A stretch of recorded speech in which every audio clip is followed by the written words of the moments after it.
Matapos ang kaliwat ka ng mga handaan noong Pasko at Bagong Taon, panahon na naman para magbalik gym at pag-eehersisyo ang marami sa atin.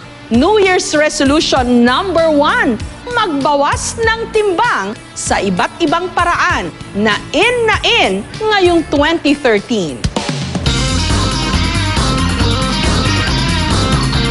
Pagkatapos sumabak sa kaliwat ka ng Chibugan nitong nakaraang Pasko, sigurado ang pinaproject ngayon ng marami ang kanilang Balik Alindog program.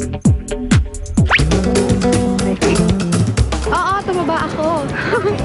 Kasi masarap kumain pang Pasko. 75. Dati. 70. New Year resolution ko ngayon, magpapayat na ako.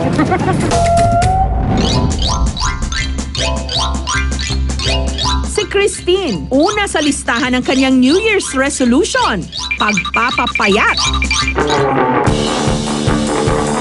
Aminado siyang naparami ang kanyang mga nakain nung holiday season. Kaya lalo raw nadagdagan ang kanyang timbang. Ang dati nga niyang 28 na waistline, naging 38. Ito yung favorite kong damit. As in, super favorite ko siya. Halos mas madalas pag may lakad. Ito yung sinusuot ko. Ngayon, hanggang tingin na lang siya. Yun. Kasi niya siya kasha. Subukan mo nga siya. Tapos nasaktan ako. Boom. Hanggang ganyan na lang siya. Sayang, nangihinayang ka kasi parang before, lagi mo siyang sinusuot kasi favorite mo. Ngayon, titingnan mo na lang siya. At saka, mahirap din sa health kasi mabilis ka nang mapagod. Tapos parang kahit maglakad ka lang, mapapagod ka na, ganun. So, mas maganda kung magpapapayat ka talaga ngayon, simulan ko na ngayon, and then, ayun, mas makakatulong siguro sa pangangatawan ko. Kaya't susubukan daw niya ngayon ang Viper o Vitality, Performance at Reconditioning at Rip Trainer Machine. Okay, so from typical push-up, so pwede ka maglagay ng twist. So bring it to the other side, down, tapos bring it again. So come up with a squat first, and then bring it all over your body, and then down. So pwede rin namang step, thread the needle. So down, and then bring it up, then down, then up. Sa halip na barbell, pwede raw gamitin ang Viper bilang weights. Ang fitness gym apparatus na ito, gawa sa rubber na may 1 metro lang ang haba. At maaaring tumimbang ng 4 hanggang 20 kilos kada isa. Kaya check daw na pagpapawisan ka. Sarap, ang pawis over. Grabe. Mas ligtas din daw ito kumpara sa ibang equipment. Gawa raw kasi ito sa rubber, kaya hindi masakit kapag tumama sa katawan. Sabi nila ito yung evolution ng free weights. So kung alam natin yung mga free weights, ito yung mga barbells, dumbbells, kettlebells, medicine balls. Down and up. Samantalang ang Rip Trainer Machine, gamit ang level bar at resistance cord, tinutulungan daw nitong maging malakas ang katawan sa pamagitan lamang ng paghila rito. Ang maganda rito, kahit saan, pwede mo itong bit-bitin at gamitin. Ayon sa National Center for Health Statistics ng Amerika, kadalasan daw tuwing Pasko at Bagong Taon, nadadagdagan daw ng 1 pound o higit pa ang timbang ng isang tao. Dulot ito ng sobrang pagkain sa mga handaan. Idagdag pa rito ang malamig na panahon, kaya madalas tinatamad kumilos ang mga tao, dahilan para hindi matagtag ang kanilang mga kinain. Pero si Jaren, disiplinado na raw ngayon sa kanyang pangangatawan. Katunayan, kung noon tumitimbang siya ng mahigit 240 pounds, ngayon 180 pounds na lang. Nabawasan ang kanyang timbang ng mahigit 60 pounds sa loob lang ng halos 1 taon. Ang mga dati nga niyang extra large na damit, medium na lang.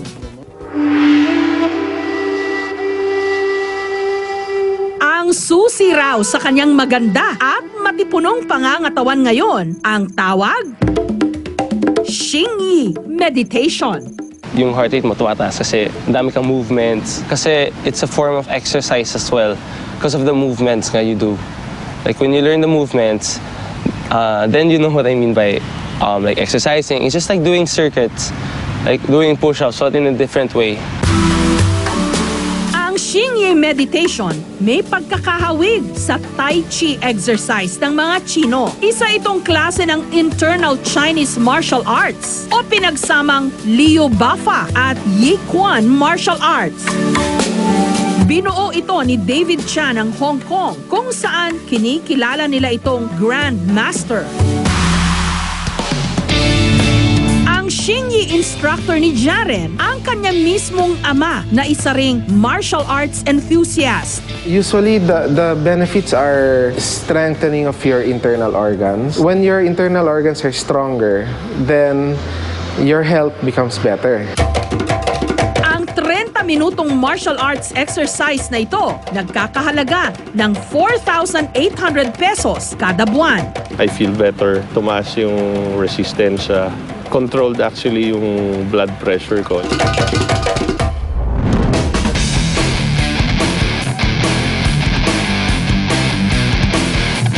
Para naman sa PBA player na si Sean Weinstein, dibdibang workout ang nagpapakondisyon sa kanya. Ang FMT o Functional Movement Training. Isa itong 45-minute high-intensity exercise na binubuo ng iba't ibang body movements. Kombinasyon ito ng iba't ibang workout para sa strength, cardio, endurance, at flexibility. Alright, ready, set, go! Itinatama raw nito ang tindig at pinalalakas din ang resistensya ng tao. We don't want to focus too much on one part of the muscle. If we focus on the anterior part of the muscles, we always going to focus on the back part also, the back side, so the posterior chain. Sinisimulan muna ito sa isang foam roll exercise. At saka sasabak sa iba't ibang dynamic exercise, gaya ng core crunches, wall squats, kettle swing, chin-ups, sled push, crawling, skipping, ladder exercise, Let's go, alternate. at power training. 30 seconds.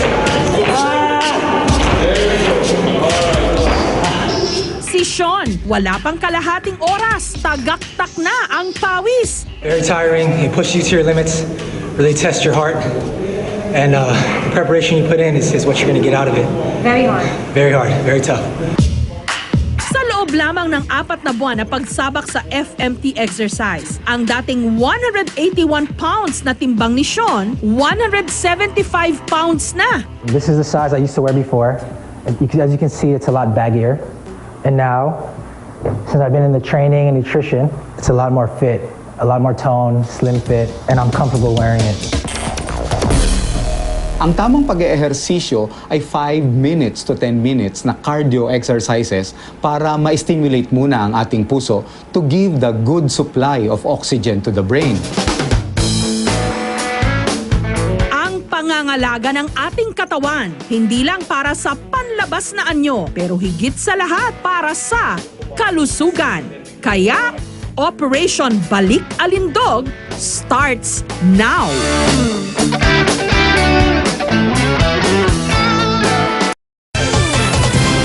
Tapos na ang 2012.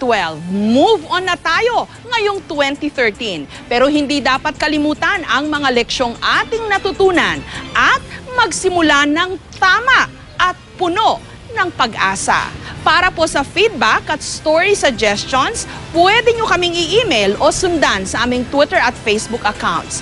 Hanggang sa susunod na linggo po para sa isa na namang makabuluhang kwentuhan. Happy New Year pong muli sa inyong lahat. Ako po ang inyong kapuso mo, Jessica Soho.